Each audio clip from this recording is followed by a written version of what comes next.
Jadi kita bila tu malakan stempel, di saat kita minta kaji kepada guru sapatak jasa kulima, di sinan kita minta stempel di jalannya dek guru baat tentang hubungan diri awak jo Tuhan.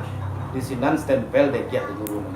Di sini lo kita mengucapkan asyhadu an la ilaha illallah wa asyhadu anna muhammadar rasulullah. Di sini wak berjanji secara kokoh, berjanji secara kokoh jawab jujur.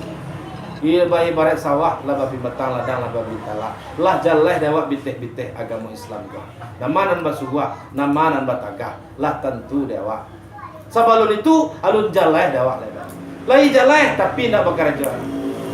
Alun tentu dewa nama sah, nama batal, nama laju lil mukminin. Solat itu mi'raj bagi orang mukmin. Jadi apabila kita lah solat, apabila kita lah sembahyang, itulah mi'raj awak temah Bapak Ibu.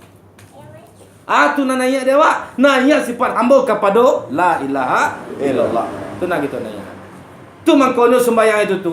Kali yang pertama kiblat awak kepada tempat suci. Kiblat mata tu. Kalau kiblat dada kepada Ka'batullah. Kiblat hati suhud memandang kepada la ilaha illallah. Di sinan kita mi'raj namanya. Mi'raj nanya. Ana nanya sifat hamba kepada Allah. Rukun sembahyang 3 balik. Rukun nan 3 nama. Rukun fi'li, rukun kalbi, rukun kauli. Rukun kauli yang kita baca oleh sembahyang tadi.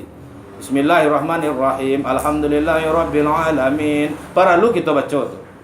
Tu rukun kauli tu. Nan tuak disabui. Rukun fi'li nan dikaraja rukun tagak tadi.